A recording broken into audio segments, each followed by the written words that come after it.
రోజు యేసు ప్రభు అదే సిలువలో ఉండి 6 గంటలు వేదన పడుతూ పలికిన రెండవ మాట ఏందని తెలుసా? ఆ మాటను మనం పరిశుద్ధ గ్రంథంలో చూద్దాం. లూకా సువార్త 23వ అధ్యాయము 43వ వాక్యం చదువుదాం. అంతటా ఆయన మోషే ధర్మశాస్త్రములో అందుకు ఆయన వానితో, నేడు నీవు నాతో కూడా పరదేశులో ఉండువని నిశ్చయముగా నీతో చెప్పుచున్నాను. చాలు. యేసు ప్రభు మాట్లాడుతున్న మాట ఏంటి తెలుసా? అందుకు ఆయన వానితో, నేడు నీవు నాతో కూడా పరదేశులో ఉందువని నిశ్చయముగా నీతో చెప్పుచున్నానెను. హల్లెలూయా. ఏమని యేసు ప్రభు మాట్లాడుతున్న రెండో మాట ఏంటో తెలుసా? రెండో మాట, ఆ సిలువలో ఉండి పలుకుతున్న రెండో మాట ఏంటంటే, నేడు నీవు నాతో కూడా పరదేశులో నిత్యముగా ఉంటావు. ఒక విషయం చెప్పేనా?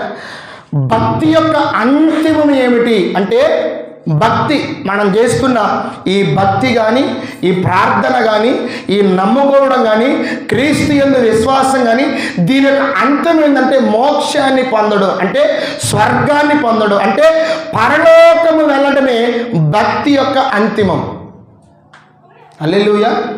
అది ఏ మార్గములోనైనా, ఏ మతములోనైనా, ఏ యొక్క విశ్వాసములోనైనా భక్తి యొక్క అంతిమము ఏంటంటే ముక్తిని పొందాలి, మోక్షాన్ని పొందాలి. అవునా కదా? భక్తి ఎందుకు చేస్తారు? ఎరా, ఏదో ఒక దేవుణ్ణి ఎందుకు నమ్ముతారు?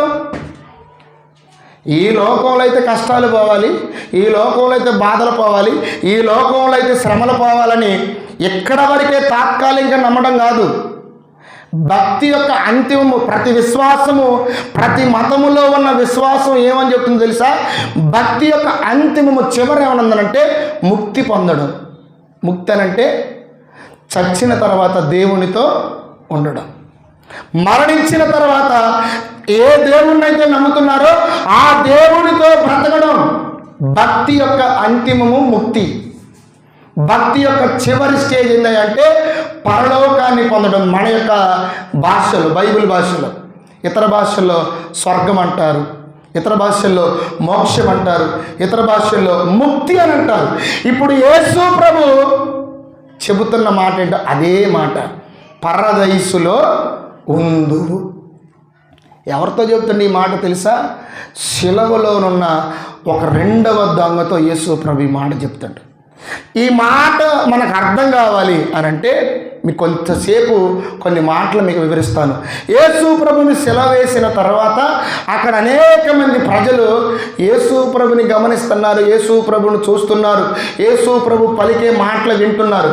అక్కడ ఉన్న 4 గ్రూప్స్ ఏంటంటే, సాధారణమైన ప్రజలు ఉన్నారు, రెండవది అధికారులు ఉన్నారు, మూడవది సైనికులు ఉన్నారు, ఇదిగో 4వ బ్యాచ్ ఏంటంటే సిలువలో ఉన్న 2 దొంగలు. ఎన్ని గ్రూప్స్ ఉన్నారు?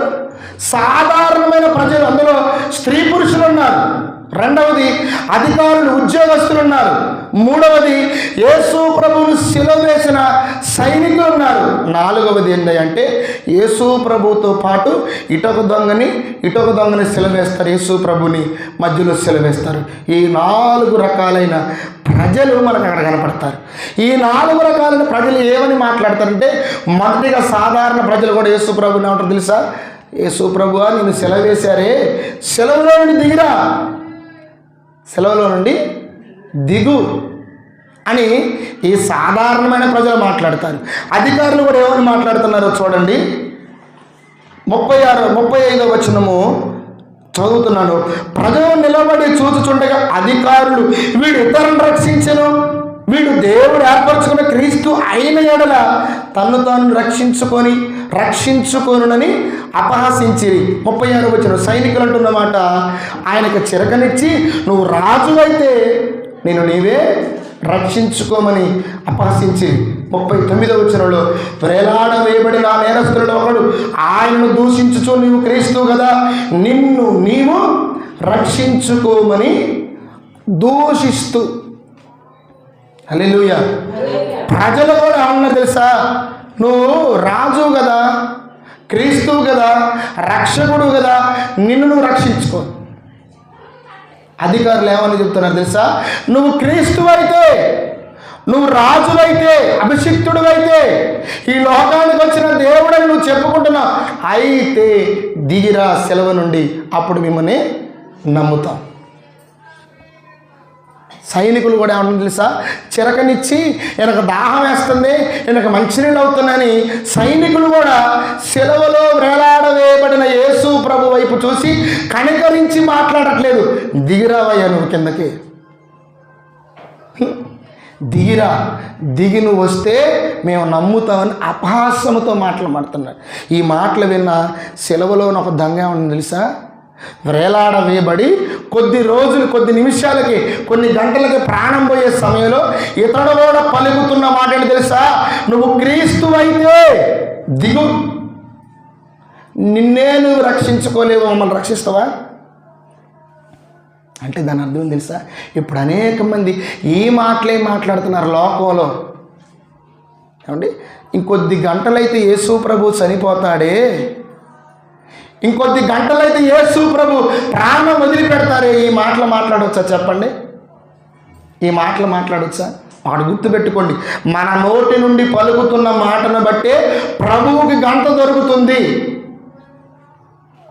విశ్వాసులైన నీ నోటి మాటను బట్టే మనం నమ్ముతున్న మన దేవునికి ఘనత, మహిమ, ప్రభావములు దొరుకుతాయి. అంతే తప్ప మన నోటి నుండి దేవుణ్ణి స్తుతించకుండా, మన నోటి నుండి దేవుణ్ణి గణపరచకుండా, మన నోటి నుండి దేవుణ్ణి గొప్ప చేయకుండా ఉంటే, నువ్వే గొప్ప చేయకపోతే లోకంలో దేవుని నమ్మని ప్రజలు మన దేవుణ్ణి ఏం గొప్ప చేస్తారు? ఒకసారి ఆలోచించండి. నా ప్రియ దేవుని బిడ్డలారా, దేవుణ్ణి మనము మహిమపరచకపోతే, దేవుణ్ణి మనము గొప్ప చేసుకోలేకపోతే, దేవుణ్ణి మనము ఉన్నతముగా చూడకపోతే లోక సంబంధులు మన దేవుణ్ణి ఏం ఆరాధన చేసుకుంటారు, ఏం అర్థం చేసుకుంటారు? అందుకే 3 రోజులు కొద్ది మందిగా ఉన్నా నన్ను అడిగితే నేను ఇదే సమాధానం చెప్పి, మీరు కొంతమందే కదా, ఎందుకు ఇంత ఖర్చు పెడుతున్నారు, మీరు కొద్దివారే కదా, చిన్నవారే కదా అంటే నేనన్నా, మేము కొద్దివారమేనయ్యా, మేము ఒక 6-5 ఉన్నాము, కానీ మేము నమ్మిన దేవుడు గొప్ప దేవుడు, అందుకే ఎంత ఖర్చు పెట్టి మా దేవుని నామమును మేము ఘనముగా ప్రకటిస్తున్నాం. హల్లెలూయా. వచ్చిన దైవజనులు ఏమన్నారు తెలుసా?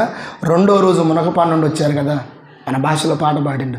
అన్నంటుండ అనమాట, తమ్ముడు ఎంత గొప్పగా పెడతారనుకోండి, తమ్ముడు ఎంతమంది ఉన్నారు తమ్ముడు సంఘం అన్న, పట్టుమని చేతికి 5,000 ఇచ్చిన 5,000 మేము పెట్టలే తమ్ముడు ఎప్పుడు ఇంత పెద్ద బాక్సులు. నిజం, నేను పోయా కదా, ఏసఐ మీ ఇద్దరం పోయిన అడగండి, అటొక చిన్న బాక్స్ ఇటొక చిన్న బాక్స్, నాకు గొంతు పోయింది ఆడ కూడా.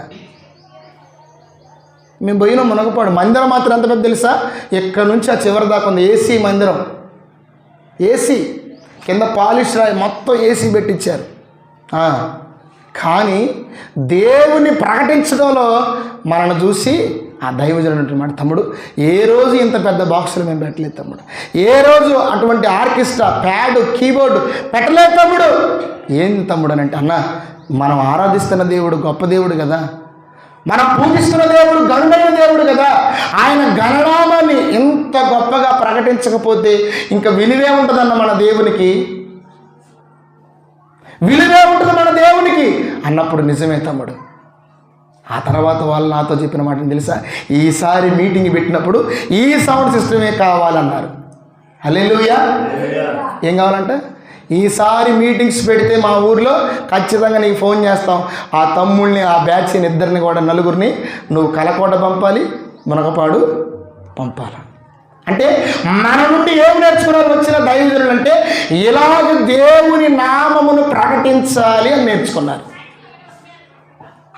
హల్లెలూయా. ఇలాగా దేవుని నామాన్ని చిన్న సంఘమైన కొద్దివారు కొన్నా ఇలాగ ప్రకటించాలని వాళ్ళు అర్థం చేసుకున్నారు. నాకు చాలా సంతోషం వేసింది. ఇప్పుడు ఈ సెలవులో ఉన్న దొంగ ఏమన్నా తెలుసా? నువ్వు క్రీస్తు అయితే దిగు అని దూషిస్తున్నాడు, అవమానిస్తాడు. ఎందుకో తెలుసా? ప్రజలు అయ్యే మాటలన్నారు, అధికారులు అయ్యే మాటలన్నారు, సైనికులు అయ్యే మాటలన్నారు. వాడు గుర్తుపెట్టుకోండి, మన కుటుంబంలో ఉన్న వ్యక్తులకు మనం విలువ ఇవ్వకపోతే బయట కుటుంబ సభ్యులు మన కుటుంబ పిల్లలకు విలువనివ్వరు. నీ భార్యకు నువ్వు విలువ ఇవ్వకపోతే, నీ భర్తకు నువ్వు విలువ ఇవ్వకపోతే, దయచేసి మీ చేతులెత్తి ఒకటే చెప్తున్నా, మీ పిల్లల విషయంలో, మీ పిల్లల గురించి, నీ భర్త గురించో లేదా నీ భార్య గురించో పక్క కుటుంబస్తులకి తక్కువ చేసి చెప్పమాకండి. నా కొడుకు ఇలాంటి వాడు, నా కూతురు ఎలాంటిది, నా అల్లుడు ఇలాంటి వాడు, నా కోడలు ఎలాంటిది, నా మనవాళ్ళు ఇలాంటి వాళ్ళని నీ పిల్లల గురించి నువ్వు తక్కువ చేసి ఎక్కడా మాట్లాడకూడదు. నువ్వే తక్కువ చేసి మాట్లాడావా, నీ పిల్లలను నువ్వే సమాజంలో దిగజార్చుకున్నట్లే. ఇంకా పక్క కుటుంబాలు ఏమిస్తారు విలువ? అరే వాళ్ళ అమ్మ నాన్నలే వాడిని తిడతారా, వారి తల్లిదండ్రులే వీడిని దూషిస్తారా, అవమానిస్తారా అంటే లెక్క లేకుండా మన పిల్లల్ని తీసి పక్కన పెడతారు. దయచేసి మీకు విషయం చెప్తున్నా, మనము మన కుటుంబ సభ్యులకు విలువనిస్తే పక్క కుటుంబ సభ్యులు కూడా మన పిల్లలకు, మన వారికి విలువనిస్తారు. ప్రాముఖ్యంగా మన భర్తకి లేదా భార్యకి విలువనివ్వాలి. బయట ఎక్కడున్నా సరే విలువ ఏముంటుంది? చెప్పండి. ఈ శిలవలో ఉన్న దొంగ యేసు ప్రభుని దూషించడానికి కారణం ఏంటి తెలుసా? ఆ 3 ప్రజలు పలికిన మాటలు వీడు శిలవలో ఉండి వింటున్నాడు. ఏమంటున్నారు? నువ్వు క్రీస్తువైతే ఆ మేకులు పీక్కొనిరా, ఆ శిలవ మీద నుండి దిగిరా, కిందకి శిలవ మీద నుండి దిగి రావాలి. నువ్వు కిందకి దిగి వస్తేనే ఈరోజు నిన్ను క్రీస్తుగా నమ్ముతాం, రాజుగా నమ్ముతాం. ఏదైతే నీ గురించి మేము సమాజంలో విన్నామో దాన్ని మేము నమ్ముతాం. ఇప్పుడు కూడా చాలామంది కూడా హైందవ సహోదరులు, హైందవ పెద్దలు ఇదే మాట్లాడుతున్నారు. 3 మేకులు పీక్కోలేనుడు ఏనేం దేవుడు, శిలవ మీద నుండి దిగి రాలేని ఈయన దేవుడా? శిలవ మీద నుండి దిగని ఈయన దేవుడేంటి? వాళ్ళు అదే మాట్లాడుతున్నారు. కొత్త మాటలేం కాదు ఇప్పుడు మాట్లాడే. సైనికులు అదే ఉన్నారు, నువ్వు క్రీస్తు అయితే దిగిరావయ్యా. అధికారులు అదే మాట్లాడుతున్నారు, నువ్వు రాజు అయితే దిగిరా, దేవుని కుమారుడని చెప్పుకున్న దిగిరా. దొంగ కూడా అదే అంటుండు, నువ్వు దిగి మమ్మల్ని కూడా రక్షించు, ఈ శిలువ శిక్ష నుండి తప్పించు. నేను అంటాను, యేసు ప్రభు దిగి రావడం ఆయనకి పెద్ద విషయం కాదు. ఆ 3 మేకులు పీకి ఆయన కిందకి దిగి రావడం పెద్ద విషయం కాదు. మీరు గమనించండి, బార్డర్లో పనిచేస్తున్న సైనికుడు దేశంలోకి శత్రువులు చొరబడితే శత్రువులతో యుద్ధం చేయాలా, తనను తాను కాపాడుకోవాలి. ఏం చేయాలా? ఎవరితో? శత్రువులతో యుద్ధం చేయాలి. మా దేశంలోనికి శత్రువు రాకూడదు, మా దేశంలోకి శత్రువు చొరబడకూడదని దాక్కోడు, తనను తాను రక్షించుకోడు. ఏం చేస్తాడు తెలుసా? ఎదురెళ్తాడు, శత్రువులతో పోరాడతాడు, అవసరమైతే గాయాలు పాలవుతాడు, అవసరమైతే ఆ బుల్లెట్ దెబ్బలు తింటాడు, అవసరమైతే ప్రాణము పోయే చివరి క్షణమైనా సరే శత్రువులను చంపి చస్తాడు. దేవునికి స్తోత్రం. అంతేగాని అమ్మో శత్రువులు జ్వరపడుతున్నారు, నా ప్రాణాన్ని నేను కాపాడుకోవాలని దగ్గరలో దాక్కోడు, వెళ్ళి మాటను దాగడు, వెళ్ళి పారిపోడు, ఎదురు వెళతాడు శత్రువులకి. ఎదురు వెళ్ళి ఆ బుల్లెట్లు తగిలినా, ప్రాణం పోతున్నా, రక్తము గారిపోతున్నా, తన నుండి తన ప్రాణం వేరైపోతున్నా, ఇక నేను చనిపోతున్న చివరి క్షణం వరకు చేతిలో ఉన్న ఆ తుపాకీతో పోరాటం చేయడానికి ఇష్టపడతాడు ఒక సైనికుడు. కరోనా సమయం చూశారు కదా, ఎంత భయంకరమైన కాలం. ఆ సమయంలో డాక్టర్లు అందరూ ఇంట్లోనే ఉన్నారా? ఉన్నారు ఇంట్లో. ఏం చేశారు? ప్రాణాలకు తెగించి కరోనాకి మందులు కనుగొన్నారు. మందు కనుక్కునే సమయంలో కూడా కొంతమంది ప్రాణాలు పోయినాయి ఆ వైరస్ వల్ల. ట్రీట్మెంట్ చేస్తూ చచ్చిపోయిన డాక్టర్లు ఉన్నారు, మందు కనిపెడుతూ చనిపోయిన డాక్టర్లు ఉన్నారు. ఎందుకు తెలుసా? ఈ మందు నేను కనిపెట్టి చనిపోయినా ఈ మందు ప్రజలకు ఉపయోగపడి వాళ్ళని రక్షిస్తుంది. కరోనా సమయంలో ఎందరో డాక్టర్లు ప్రాణాలు కోల్పోయారండి. ఎందరో వాళ్ళ ప్రాణాలను పణంగా పెట్టి, ప్రాణాలను విడిచిపెట్టి, అవసరమైతే నేను మరణించిన చచ్చిపోయిన ఈ వ్యక్తిని నేను కాపాడాలని ఇంటికొచ్చి ఇంజక్షన్లు చేసి, వ్యాక్సిన్లు ఇచ్చి, మందులిచ్చి బ్రతికించారు. తప్పించుకున్నారా? ఇంట్లో పడుకున్నారా? హాస్పిటల్ మూసేశారా? మందులు తయారు చేయకుండా ఆగిపోయారా? వ్యాక్సిన్ కనిపెట్టకుండా వదిలేశారా? సెలవుల నుండి యేసు ప్రభు దిగలేక కాదు, జరగాల్సిన కార్యక్రమం, జరగాల్సిన పని, జరగాల్సిన లేఖనపు నెరవేర్పు జరగాల. దేవునికి స్తోత్రం. తనను తాను రక్షించుకొనలే కాదు, తనను తాను కాపాడుకొనలే కాదు, తనను తాను సెలవుల నుండి దింపుకొనలేక కాదు, తనను ఆ సెలవు మీద నుండి తప్పించుకోనలేక కాదు. యేసు ప్రభు ఈ సెలవు నుండి తప్పించుకుంటే ప్రజలందరూ కూడా సెలవ వేయబడవలసి వస్తుందని యేసయ్య ఎరిగే ఈరోజు నా మరణము అనేక ప్రజలకు రక్షణ. హల్లెలూయా. మందు కనిపెట్టారు, వ్యాక్సిన్ కనిపెట్టిన తర్వాత అసలు ఈ వ్యాక్సిన్ ఎవరికి వేయాలి, అవునా కాదా? అప్పుడప్పుడు ఇంట్లో కొత్తగా ఏదైనా కూర తయారు చేశారనుకోండి, ఎప్పుడు వండని కూర వండిన తర్వాత కొంతమంది ఏం చేస్తారో తెలుసా? ఇంట్లో వాళ్ళని పిలిచి రుచి చూడమంటారు. ఈ కారం ఎక్కువైందా, ఉప్పు ఎక్కువైందా, ఎట్లుంది ఇది, నేను తినను, ఏమో ఎట్లా చేసిన ఈ కూర. ఎట్లా కూర విషయంలో ఇలాగుంటే కరోనా మందు కనిపెట్టి ఈ వ్యాక్సిన్ ఎవరికి వేయాలంటే ఒక లేడీ 50 సంవత్సరాల సాఫ్ట్వేర్ ఇంజనీర్ ఆమె బయటకు వచ్చింది. నాకేంటి మొట్టమొదటి డోసు ఆమె మీద ప్రయోగం చేశారు. ఈ వ్యాక్సిన్ పనిచేసి బ్రతికిద్దా, చచ్చిద్దా, ఈ వ్యాక్సిన్ వేస్తే గుండె ఆగిపోద్దా, ఈ వ్యాక్సిన్ వేస్తే రక్తం గడ్డగట్టిపోద్దా, ఈ వ్యాక్సిన్ వేస్తే ఈ మనిషి బ్రతికిద్దా లేదా అని టెస్ట్ చేయడానికి ప్రపంచంలో ముందుకు రాలి. కానీ ఒక ఆడవ సుమారుగా 45-50 సంవత్సరాలు, పిల్లలు, భర్త, కుటుంబం ఉన్నది, కానీ ముందుకొచ్చింది, నాకు వేయండి ఈ వ్యాక్సిన్, నాకు వేసి ఇది పనిచేస్తే అందరికీ ఇది ఉపయోగపడాలి. చూసారా? యేసు ప్రభు సెలవులో నుండి దిగలేక కాదండి, యేసు ప్రభు సెలవులో నుండి కిందకి రాలేక కాదు, వస్తే కింద ఉన్న వాళ్ళందరూ సెలవులు ఎక్కాల్సిందే, కింద ఉన్న ప్రజలందరూ సెలవు వేయబడవలసిందే. జరగాల్సిన లేఖనపు నెరవేర్పేంటో తెలుసా? సెలవు వేయబడాలి, సమాధి చేయబడాలి, మృతిని గెలిచి తిరిగి లేవాలి. మనము సెలవు వేయబడిన ప్రభువుని ప్రకటించాలి, పునరుద్ధరణమైన దేవుణ్ణి మనం ఆరాధించాలి. దేవునికి మహిమ కలుగును గాక. ఏంటి? సెలవు వేయబడిన యేసయ్యను ప్రకటించాలి, మృతి చెంది సమాధి చేయబడి తిరిగి లేచే యేసయ్యకు మనం ఆరాధన చేసుకోవాలి. అందుకనే యేసు ప్రభు శిలువ నుండి దిగిరాలి.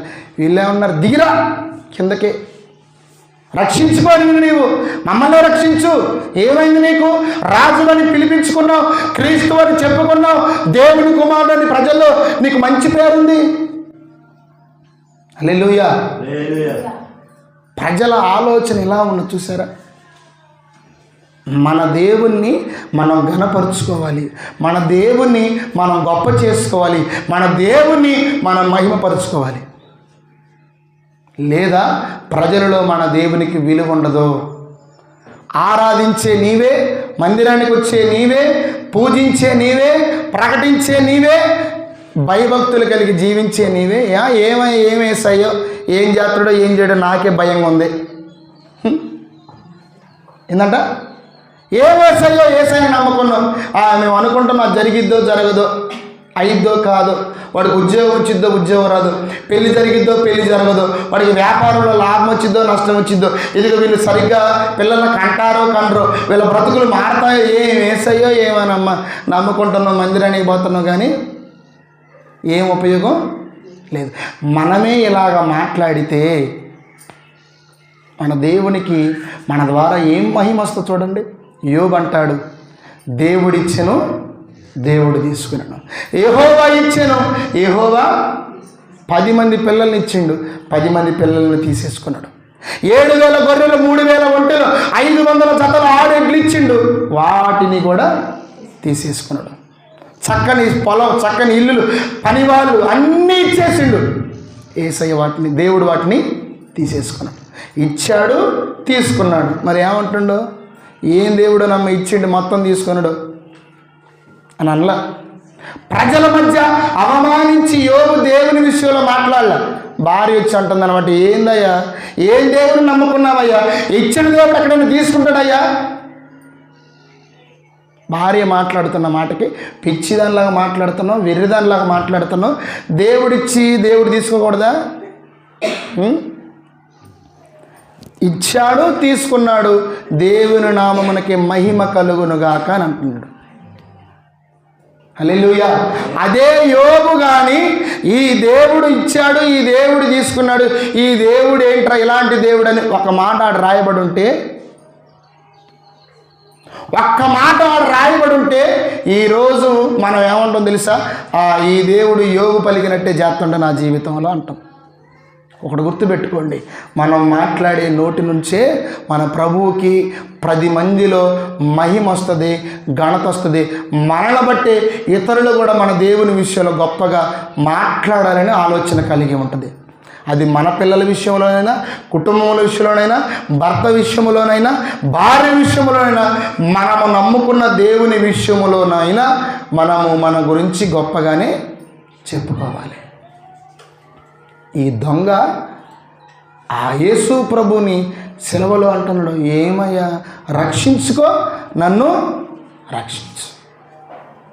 ఆ సెలవులో మరి ఒక దొంగ ఉండి ఆయన మాట్లాడుతున్న మాట చూడండి, ఒక్క మాట చూడండి. 40వ వచనం చదువుదామా? అయితే రెండవ వాడు వారిని గద్దించి, నీవు అదే శిక్షా విధిలో ఉన్నావు కనుక దేవునికి భయపడవా? మనకైతే ఇది న్యాయమే, మనం చేసిన వాటికి తగిన ఫలము పొందుచున్నాము గాని ఈయన ఏ తప్పిదమును చేయలేదని చెప్పి రెండవ వాడు ఏమంటున్నా తెలుసా? అరే, ఏం మాట్లాడుతున్నావు నువ్వు, ఏం మాట్లాడుతున్నావు?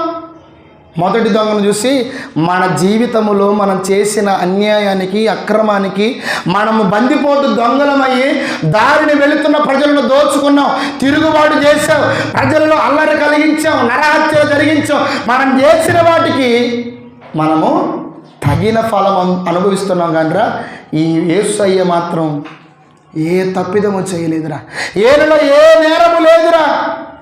ఈయన మాట కాదండి, ఈయన ఈ మాట మాట్లాడడానికి ఆల్రెడీ యేసు ప్రభు గురించి హేరోదు రావిస్తున్న సాక్ష్యము 23:15 చూడండి. హేరోదును కూడా కనబడలేదు, హేరోదు అతని యొద్దకు తిరిగి పంపెను కదా, ఇదిగో మరణమునకు తగినది ఏది ఇతడు చేయలేదు. పిలాతు మాట్లాడుతున్న మాట చూడండి 22వ వచనములో, 3వ మారు ఇతడు ఏ దుష్కార్యము చేసి ఇతని యందు మరణమునకు తగిన నేరమేమీ నాకు అగపడలేదు గనుక ఇతనికి శిక్ష విధించి శిక్షించి విడుదల చేతునని. హల్లెలూయా.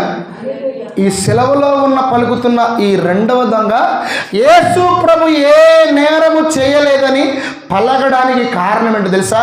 ఆల్రెడీ హేరోదు దగ్గరికి యేసు ప్రభువును పంపించారు. హేరోదు యేసు ప్రభువును చూశాడు, పరీక్షించాడు, ఆయనతో మాట్లాడాడు. అరే, ఒక సర్టిఫికెట్ ఇచ్చాడు, యేసు ప్రభువుకి శిక్ష వేయడానికి వీల్లేదు, ఈయనలో ఏ నేరము లేదు అని యేసు ప్రభుకు ఒక సర్టిఫికెట్ ఇచ్చి మరలా పిలాతు దగ్గర, గవర్నర్ దగ్గరికి యేసు ప్రభుని పంపితే, ఇగో హేరోదు ఇచ్చిన సర్టిఫికెట్ ఏంటి తెలుసా? యేసు ప్రభువులు ఏ శిక్ష, ఏ నేరము లేదు. నేను కూడా యేసయ్యను పరీక్షించాను, నేను కూడా యేసయ్యను చూసుకుంటూ వస్తున్నాను, ఈయనలో ఏ నేరము లేనే లేదు, మరణానికి తగిన కారణము లేదు, ఈయనను శిక్ష వేయకూడదని ఈయన కూడా సర్టిఫికెట్ ఇచ్చాడు. ఆ మాటలు విన్న ఈ రెండవ దొంగ పలుకుతున్న మాటలు తెలుసా?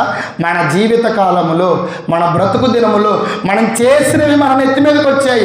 ఈరోజు శిలువ శిక్ష మనం అనుభవిస్తున్నాము, కానీ యేసు ప్రభు ఏ నేరము చేయలే, ఏ నేరం చేయలేదండి. కానీ ఈనాడు ఇన్ని మాటలు యేసు ప్రభు గురించి, ఒక గవర్నర్ చెబుతున్న మాట, ఒక రాజు పలుకుతున్న మాట, ఏమని? ఈయనలో ఏ నేరము లేదు, ఏనలో ఏ తప్పిదము లేదు. కానీ ఈనాడు ప్రజలు ఏమన్నా తెలుసా?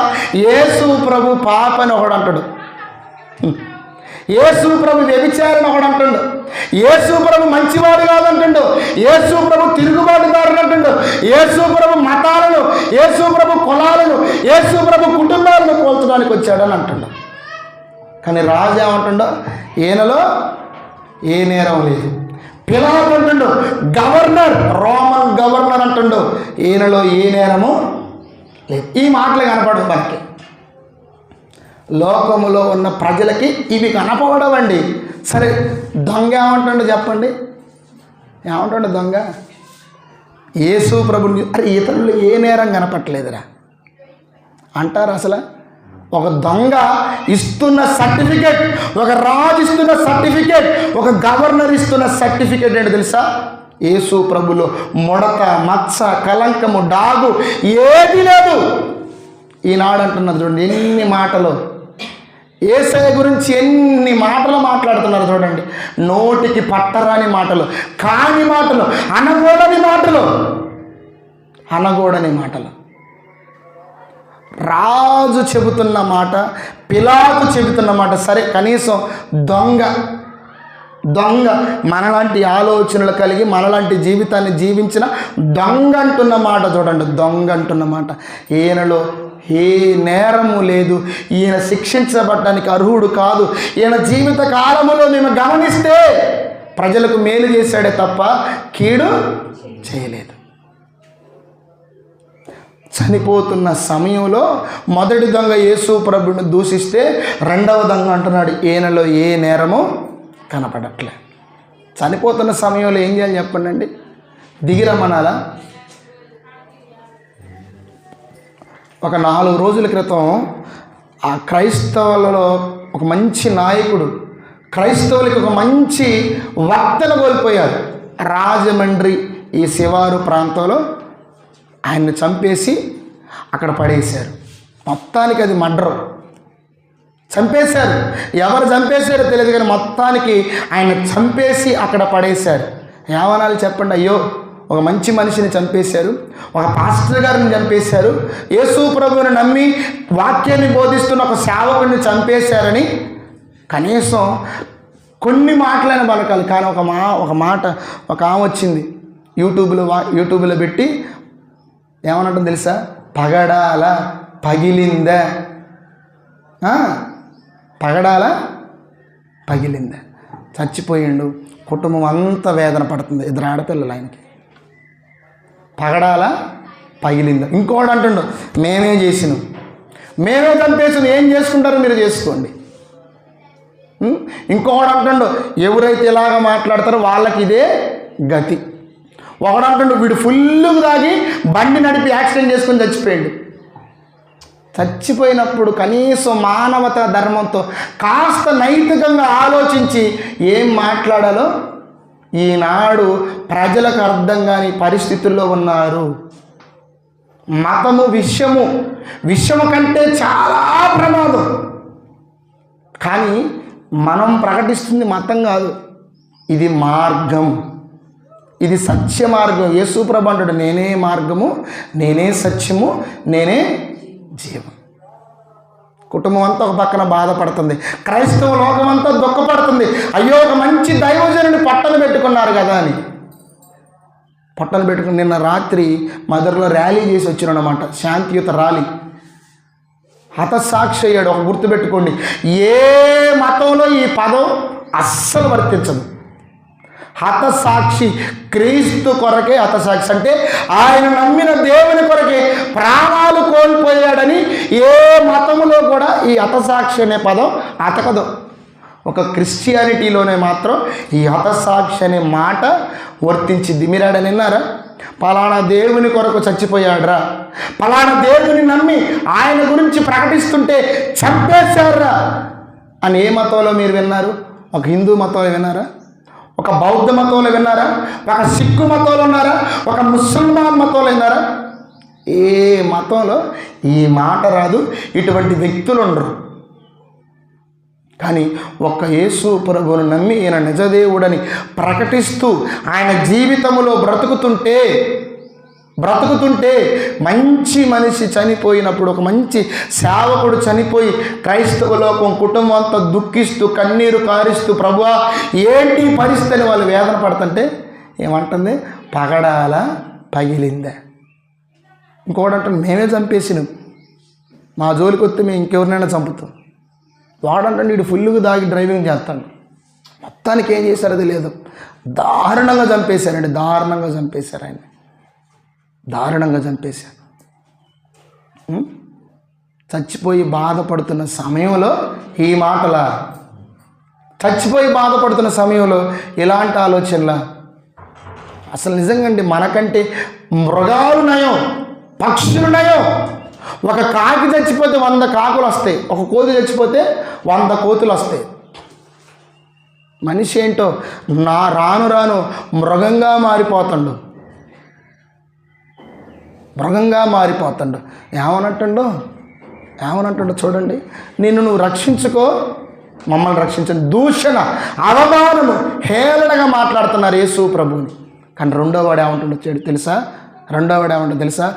మన జీవిత కాలంలో మనం చేసిన వాటికి తగిన ఫలము అనుభవిస్తున్నాం. కానీ యేసయ్య మాత్రం ఏ నేరం చేయలేదురా.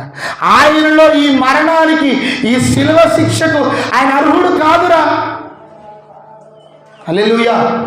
చూడండి, యేసు ప్రభులో నేరము లేదని, యేసు ప్రభులో తప్పు లేదని యేసు ప్రభు గురించి క్లీన్ చిట్ ఇచ్చారు. క్లీన్ చిట్ ఇస్తే ఒక రాజు అంటున్నమాట, ఒక గవర్నర్ అంటున్నమాట, ఒక దొంగ అంటున్నమాట. ఈనాడు యేసు ప్రభు గిట్టని వారిని ఎన్ని మాటలు మాట్లాడుతున్నారు, ఎన్ని మాటలు, నోటికి పట్టరాని మాటలు, సమాజం వినకూడని మాటలు యేసయ్య గురించి దూషిస్తూ మాట్లాడుతున్నారు, అవమానిస్తూ మాట్లాడుతున్నారు. వీళ్ళకి తెలియదండి యేసు ప్రభు గురించి. హేరోదు రాజుకు తెలియదా? పిలాతుకు తెలియదా? సరే దొంగ తెలియదా? వాళ్ళు ముగ్గురే ఉన్నారు. అసలు ఈయనలో ఏ నేరం లేదు. ఏ రోజు కూడా యేసు ప్రభులో నేరం జరిగినట్టు, యేసు ప్రభు ద్వారా నేరం జరిగినట్టు, యేసు ప్రభు జీవితంలో తప్పున్నట్లు వీళ్ళు అసలు ఇస్తున్న సాక్ష్యం ఏ శిక్ష వేయడానికి ఈయనలో ఎటువంటి ఫాల్ట్, లోపం, ఒకటి నెగిటివ్ షేడ్స్ లేవు. హల్లెలూయా. రెండవ దొంగ మాట్లాడుతున్న మాట ఏమంటుందో తెలుసా? మనము చేసిన దానికి తగిన వాటిని అనుభవిస్తున్నాం, తగిన ఫలము మనం అనుభవిస్తున్నాం. ఒక మాట మీకు చెబుతాను, ఇంతకాలం మన జీవితంలో మనం చేసుకుంటూ వస్తున్న వాటికి తగిన ఫలం మనం అనుభవించామా? చెప్పండి. ఇంతకాలం మన బ్రతుకులో, ఇంతకాలం మన జీవితంలో, ఇంతకాలం మన యొక్క కాలం గడిచిపోయిన ఈ వయస్సులో మన జీవితంలో చేసుకుంటూ వస్తున్న వాటికి తగిన ఫలము మనం అనుభవించామా? నేను రూఢిగా చెప్పగలను, అనుభవించలేనే లేదు. ఒకవేళ అనుభవిస్తే ఎప్పుడో మన శవాలు సమాధుల దొడ్లో ఉండేవి. ఎప్పుడో మన బ్రతుకు కడతీర్చబడేది, ఎప్పుడో మన జీవితాలు ముగించబడేవి. కానీ ఏ రోజు మనం చేసిన పాపానికే, మనం చేసిన దోషానికే, మన తప్పుకే, మన అతిక్రమానికే, మనం చేసిన వాటన్నిటికీ మనం ఇంతవరకు తగిన ఫలాన్ని పొందలే. దేవునికి మహిమ కలుగును గాక. నా ప్రియ దేవుని బిడ్డలారా, మన జీవితంలో, మన బ్రతుకులో ఇంతకాలం మనకు వయసు వచ్చింది కదా, ఇంతకాలం మనం చేసిన వాటిని ఏదో ఒక సమయంలో తప్పిదాలు మనం చేసుకుంటూ వచ్చాం, పొరపాట్లు చేసుకుంటూ వచ్చాం, తెలిసి తెలియక పాపము చేసుకుంటూ వచ్చాం. కానీ ఏ రోజు దేవుడు మనకి తగిన శిక్ష వేయలేదండి. మనల్ని శిక్షిస్తే మాత్రము మన సజీవులుగా బ్రతికి ఉండేవాళ్ళం కాదు. మనం కూడా తప్పు చేసిన మన పిల్లల్ని పూర్తిగా దండించం అంటే సంపూర్ణంగా వాడిని కావాలని చేసిన పనికి సరిపోయేంతగా వాడిని మనం పనిష్ చేయం, వాళ్ళని మనం కొట్టం. ఎందుకు తెలుసా? 2 దెబ్బలు కొట్టడం వలనే వాడి మీద ప్రేమ పెరిగిపోద్ది. చేసిన తప్పుకి వచ్చిన కోపానికి వీడిని చంపాలనుకుంటుంది. కానీ ఆ సమయానికి మనలో ఉన్న ప్రేమ ఏం చేస్తుంది తెలుసా? అయ్యో 2 దెబ్బలు కొట్టామని మనమే బాధపడతాం.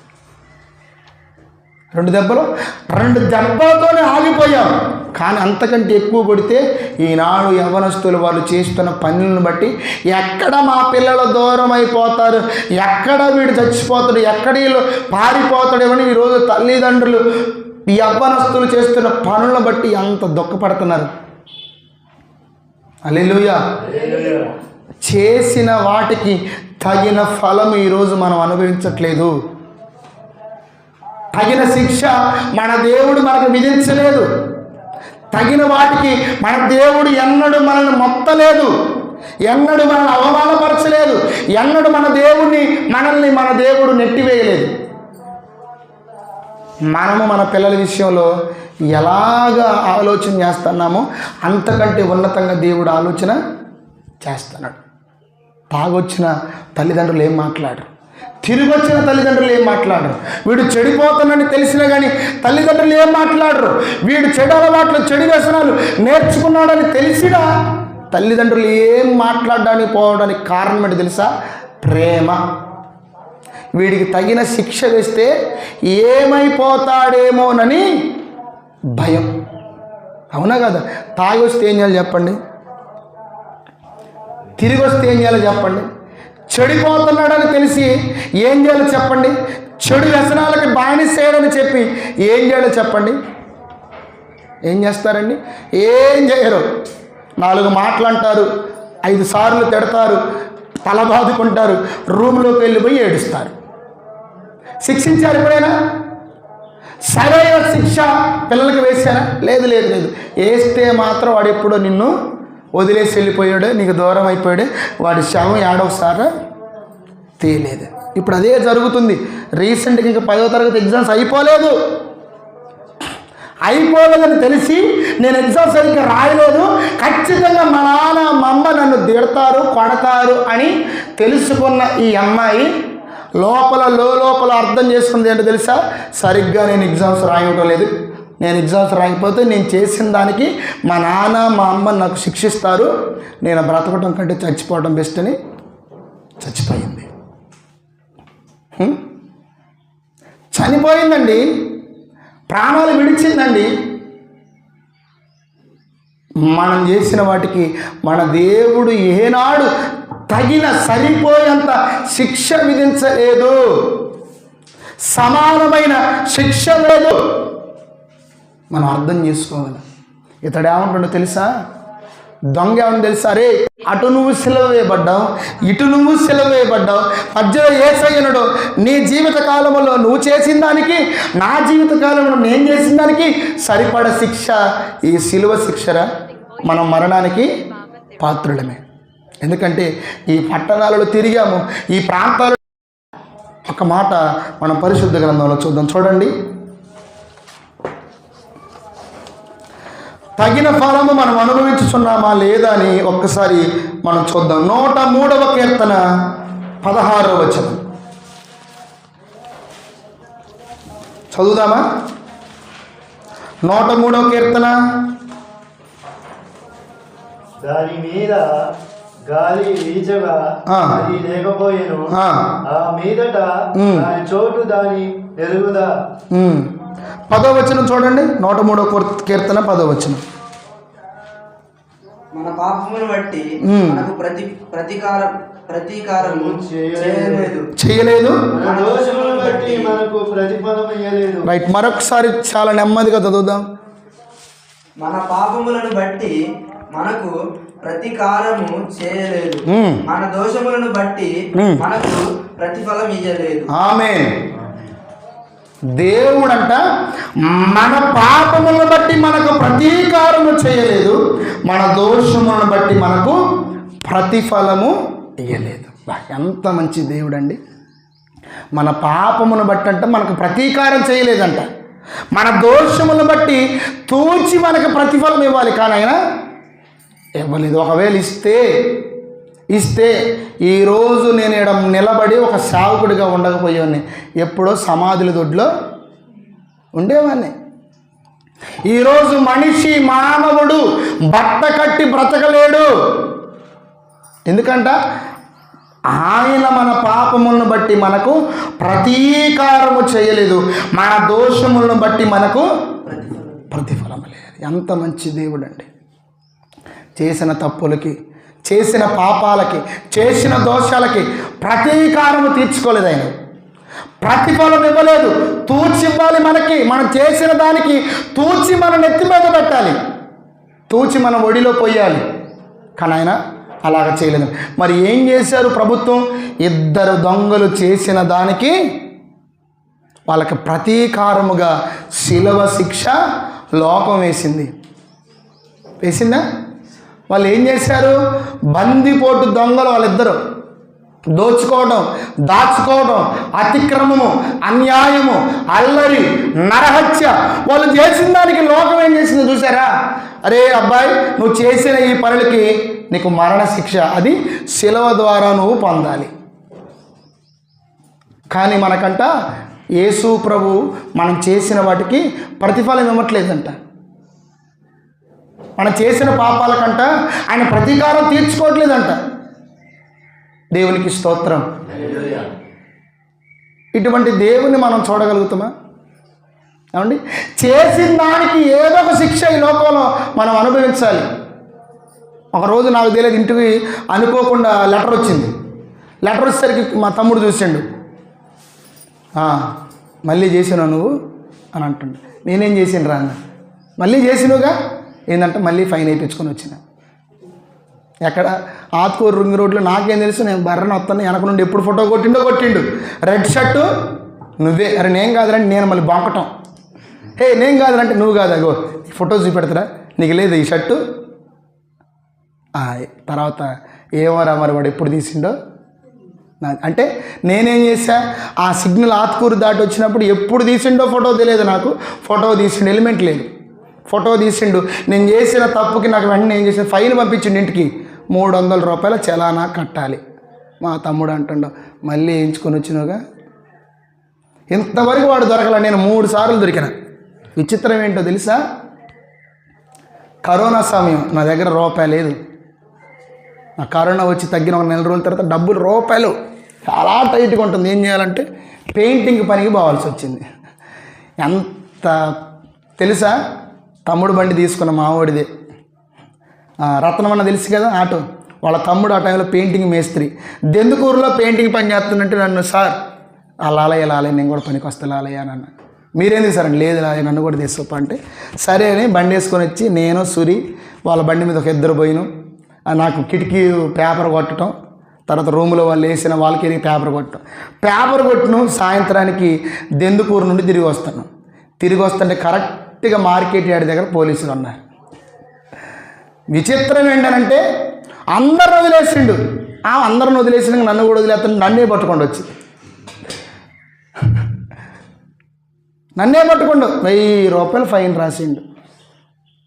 సార్ ఇది నా పరిస్థితి, ఆయన నాకు వచ్చేది ఈరోజు 600, 20 రూపాయలు రాశారు. నా దగ్గర లేవు సార్. పోక పనికి పోతే 1000 రూపాయలు లాలయ్య అంటుంటే రేపు కూడా రా 1000 రూపాయలు ఇస్తా, వచ్చాడు ఫైన్ కట్టుకోవచ్చు నువ్వు అంటాడు. అంటే నేను చేసింది ఏంటి? హెల్మెట్ లేకుండా పోవడం వల్ల ప్రభుత్వం నాకు వేసిన శిక్ష 1000 రూపాయల జరిమానా. 1000 రూపాయల జరిమానా వేసింది. పోక డబ్బులు లేవు. కరోనా సమయం, నాకు కరోనా వచ్చి తగ్గిపోయింది, నాకు అసలు రూపాయి లేదని పనికి పోతే మొదటి రోజే నాకు 1000 రూపాయలు ఫైన్ వేసరికి నాకు కళ్ళు తిరిగిపోయింది. ఏంది ప్రభు ఈరోజు చేసింది 500 పని, రేపు మళ్ళీ పనికి వచ్చి ఆ శుభ్రం గోడలు దుడితే మళ్ళీ 500 ఈ గట్టి తెచ్చి పోలీసుకి కట్టాలి. అందుకే నన్ను పనికి తీసుకొచ్చింది. నాకు అప్పుడు ఆలోచన వచ్చింది, ఈ మాట చదువుతున్నప్పుడు నేను లోకములో చేసిన పనికి ప్రభుత్వం నాకు ఫైన్ వేసిందే, నా బ్రతుకు దినములు యందు నేను చేసుకుంటున్న పాపానికి, నా దోషానికి, నా అతిక్రమానికి, నా చెడుతనానికి, చెడు అలవాట్లకు ఏ రోజు నా దేవుడు నాకు ఇంత ఫైను వేయలేదు కదా అనిపించింది. హల్లెలూయా. ఒకవేళ ఫైన్ కానీ వేస్తే అసలు కట్టడానికి నిన్ను నన్ను అమ్ముకున్నా సరిపోవు. ఎలా మనం తాకట్టు పెట్టి నన్ను కొనండి, నేను నా దేవునికి చెల్లించాలి, ఆయన శిక్షించండి, నాకు పుట్టినది మొదలుకొని ఇప్పటి వరకు ఆయన నాకు ఫైన్ రాస్తే నా అవయవములు అమ్ముకున్నా నాకు సరిపో డబ్బులు. మన అవయవములు అమ్ముకున్న ఆ డబ్బులు మనకి సరిపోవు సరిపోవు సరిపోవు. చూడండి, లోకంలో చేసిన దానికి శిక్షలు ఉంటాయి. ఓవర్ స్పీడ్కి కొంత జరిమానా, హెల్మెట్ లేకపోతే కొంత జరిమానా, ట్రిపుల్ రైడింగ్కి ముగ్గురు పోతే కొంత జరిమానా, చేసిన దానికి ఐపీసీ ఇండియన్ పీనల్ కోడ్ ప్రకారంగా భారతదేశపు రాజ్యాంగ ప్రకారంగా చేసిన ప్రతి తప్పుకి శిక్ష ఉంటుంది. కానీ ఇక్కడ మాట్లాడుతున్న మాట ఏంటి తెలుసా? మన పాపములను బట్టి ప్రభువు మనకు ప్రతీకారము చేయలేదంట. మన దోషములను బట్టి మన దేవుడు మనకి ఏం చేయాల? ప్రతిఫలము ఇవ్వలేదంట. ఎంత మంచి దేవుడు అండి నిజంగా. అందుకే తల్లి తండ్రి కుటుంబ రక్త సంబంధికుల కంటే ఆయన గొప్ప దేవుడు. ఎందుకయ్యాడు తెలుసా? ఇందుకేనండి భార్యాభర్తలో భార్య మీద భర్త కోపం, భర్త మీద భార్య కోపం. చేసిన చిన్న చిన్న పొరపాట్లకి భార్య ప్రతీకారం తీర్చుకుంటుంది. ఒక్కోసారి అన్నం వండకుండా పండుకుంటుంది, కూర వండకుండా ఉంటారక్క. ఎందుకు? భర్త ఏదో చిన్న ఒక మాట అన్నాడని ప్రతీకారంగా, భార్య ఏదో ఒక మాట ఉందని ఒక ప్రతీకారంగా. కానీ మన దేవుడు ఎన్ని చేసుకుంటూ వచ్చినా ఇంతకాలము బ్రతికిస్తూ వచ్చాడంటే ఆయన మనకు ప్రతీకారము చేయకపోవడాన్ని బట్టి, ప్రతిఫలము ఇవ్వబడాన్ని బట్టి మనం ఇంతకాలము సజీవంగా ఉన్నాము. ఇతడే ఉంటుండే సెలవులో ఉన్న రెండోదంగా, నీ నా జీవిత కాలములో చేసిన వాటికి తగిన ఫలం అనుభవిస్తున్నావు. తగినదే. సిలువ మనిద్దరికి తగిందేరా? యేసయ్యకు మాత్రము ఇది మాత్రము తగనిది. ఆ ప్రియ దేవుని బిడ్డలారా, మనం చేసిన వాటికి తగిన ఫలము అనుభవించకపోవడానికి కారణం ఏంటో తెలుసా? మనం చేసిన వాటన్నిటికీ తగిన శిక్ష, తగిన ప్రతీకారము, తగిన ప్రతిఫలాలు మనకు రాకపోవడానికి కారణము నీకు నాకు ఆ ప్రతిఫలాలు పొందకుండా యేసు ప్రభు అడ్డుపడ్డాడు. హల్లెలూయా. ఆ మాట పరిశుద్ధ గ్రంథంలో చూద్దాం. యెషయా గ్రంథము 53వ అధ్యాయము. మనకు ప్రతిఫలాలు మనం పొందకుండా ఉండడానికి కారణం ఏంటో తెలుసా? మనం చేసిన వాటికి యేసయ్యే కారణం. యేసయ్యే. చూడండి, నేను చదువుతున్నాను ఆ మాటలు చూడండి. 53వ అధ్యాయము 4వ వచనం నుండి చదువుదాం ఒకసారి. చూడండి, 53వ అధ్యాయము 4వ వచనం నుండి అక్కడ రాయబడిన మాట ఏంటి తెలుసా? మనము చేసిన వాటికి తగిన ఫలమును మనం పొందట్లేదు. ఎందుకంటే ఆయన పొందాడు. అక్కడ మన రోగములను భరించెను, మన వ్యసనములను వహించెను, తర్వాత మన అతిక్రమ క్రియలను బట్టి గాయపరచబడెను, మన దోషములను బట్టి నలగొట్టబడెను, మన సమాధానమర్థమైన శిక్ష అతని మీద పడెను. మన దోషము, మన పాపము, మన అతిక్రమము, మన రోగము, మన వ్యసనాలన్నీ కూడా ఎవరంట? మన స్థానంలో యేసయ్య పొందాడు. హల్లెలూయా. ఎవరు పొందారు? మనం చేసిన వాటికి తగిన ఫలాలు పొందకుండా ఉండడానికి కారణము ఈరోజు మనం ఆరాధిస్తూ మనం పూజిస్తున్న మన దేవుడే. యేసు ప్రభు దేవుడేనండి. మన రోగాలను భరించాడు, మన వ్యసనాలను వహించాడు, మన అతిక్రమాలను, మన నేరాలను, మన పాపాలన్నీ కూడా ఆయన మీద వేసుకోవడాన్ని బట్టే ఈరోజు చేసిన వాటికి తగిన ఫలాలు పొందకుండా మనం బ్రతుకుతున్నాం. చేదు ఫలాలు ఆయన అనుభవించాడు, మధుర ఫలాలు మనకిచ్చాడు. దుష్ఫలితాలు ఆయన తీసుకున్నాడు, సత్ఫలితాలు మనకిచ్చాడు. లేకపోతే ఏనాడు లోక ప్రకారముగా చేసిన దానికి ఈ నేరం అంటే ఏ రోజు మనం మరణించాలో. యేసు ప్రభు కూడా బైబిల్ ఇలాంటివి పెట్టాల్సింది. మందిరానికి ఆదివారం రాకపోతే 10 కొరడా దెబ్బలు, ప్రార్థన సరిగ్గా చేయకపోతే 100 రూపాయలు, పాట పాడటం రాకపోతే 50 రూపాయలు అని ఇలాగ శిక్ష వేసుకుంటూ వెళితే మందిరాలు ఉండవు, ఏముండవు. ఆయన మనం చేసిన వాటన్నిటిని ఆయన అనుభవిస్తుండు. మనకు తగిన ఫలాలు మన జీవితంలో మనకు రాకపోవడానికి మెయిన్ కారణం యేసయ్యే. ఎందుకంటే మన స్థానంలో ఆయన ఉన్నాడు. అదే అంటుండు, మన రోగాలు, మన వ్యసనాలు, మన అతిక్రమ క్రియలు, మన దోషాలు, మన శిక్షలు, మన పాపాలు, మనకు తగిన ఫలాలు మన బ్రతుకు దినములో రాకపోవడానికి మెయిన్ కారణము యేసయ్యే వాటన్నిటిని అనుభవిస్తూ వచ్చాడు. శిలువ మీద మన పాపములను మోసుకుంటూ వెళ్ళాడు, మన బలహీనతలను వహించుకుంటూ వెళ్ళాడు. పేతురు రాసిన పత్రికలో ఈ మాట చూడండి. పేతురు రాసిన మొదటి పత్రిక 2వ అధ్యాయము 24వ వచనము. పేతురు రాసిన మొదటి పత్రిక 2వ అధ్యాయం 24వ వచనం. మనము పాపముల విషయమై చనిపోయి నీతి విషయమై జీవించున్నట్లు ఆయన తానే తన శరీరమందు మన పాపములను మ్రాను మీద మోసికొనెను. చాలు. ఎవరి పాపాలంటాడు రాబడింది? మన నీన పాపములు. ఆయన పాపములను బట్టి సెలవు మోయలేదు, ఆయన పాపములను బట్టి సెలవు వేయబడలేదు, ఆయన పాపములను బట్టి రక్తము కార్చలేదు, చనిపోలేదు. ఎక్కడ రాయబడ్డ మాట తెలుసా? మన పాపములను బట్టి మ్రాను మీద వాటిని మోసుకొని పోయెను. మన రోగాలు, మన వ్యసనాలు, మన అతిక్రమ క్రియలు, మన ఆలోచనలు, మన వాంఛలు, కోరికలు, వ్యభిచారపు ఆలోచనలు, ఇవన్నీ కూడా యేసు ప్రభు క్షమించుకుంటూ వచ్చాడు. కాబట్టే ఇంతకాలము నీవు నేను సజీవంగా ఉన్నాం. లోక ప్రకారంగా శిక్ష వేస్తే ఈరోజు మనం సజీవులుగా నిలుచుండే వాళ్ళము కాదు. అదే అంటుండే ఈరోజు రెండవ దొంగ మాట్లాడుతున్న మాట అంటున్నారే, నీవు నేను చేసిన వాటికి తగినది అనుభవిస్తున్నావురా, కానీ మాత్రం ఈరోజు మనం అనుభవించట్లేదు. ఎందుకంటే తెలుసా, మన కోసము ఆ మధ్యలో ఆయన నిలబడ్డాడు సిలువలో. మన కోసం యేసు ప్రభు ఆ మధ్యలో నిలబడ్డాడు. మన మ్రాను మీద మన పాపములను, మన అతిక్రమములను, మన దోషాలన్నీ మోసుకొని వెళ్ళాడు. హల్లెలూయా. ఆయన పలుకుతున్న మాట చూడండి, రెండవ దొంగ మాట్లాడుతున్న మాట. ఆ రెండవ దొంగ చివరిగా మాట్లాడుతున్న మాట చూడండి. అదే లూకా సువార్త 23వ అధ్యాయము 43వ వచనంలో చూడండి. అందుకు ఆయన వానితో 42వ వచనం చూడండి. ఆయనను చూచి యేసు నీవు నీ రాజ్యములోనికి వచ్చినప్పుడు నన్ను జ్ఞాపకము చేసుకొనమనెను. హల్లెలూయా.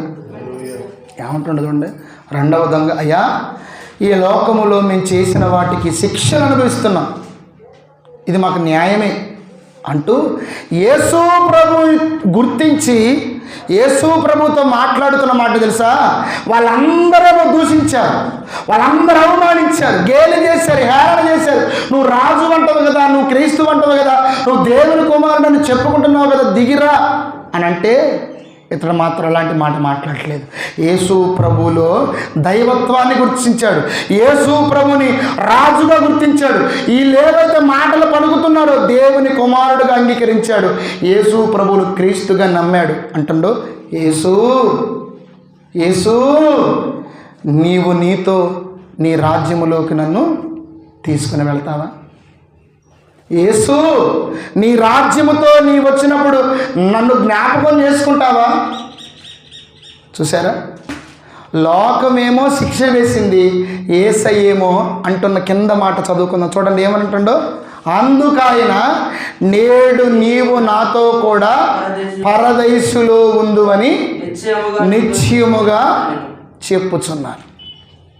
యేసుప్రభు ఏమంటుండో, యేసయ్యా ఈ లోకము నేను చేసిన దానికి శిక్ష వేసిందయ్యా, నన్ను సిలువ వేసింది, నేను మరణించబోతున్నాను.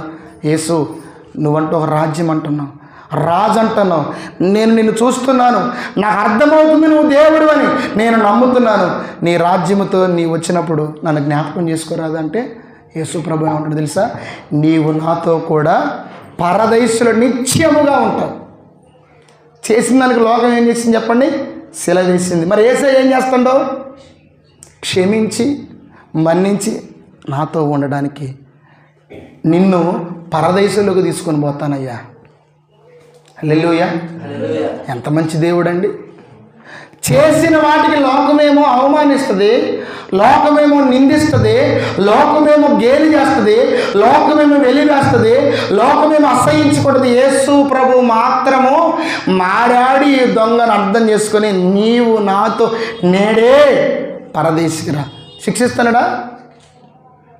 అరే తప్పు చేశావు, నువ్వు దొంగవే, నువ్వు వ్యభిచారివి, నువ్వు మోసకారివి, నువ్వు అలాంటోడివి, ఇలాంటి దానివని అనట్లే.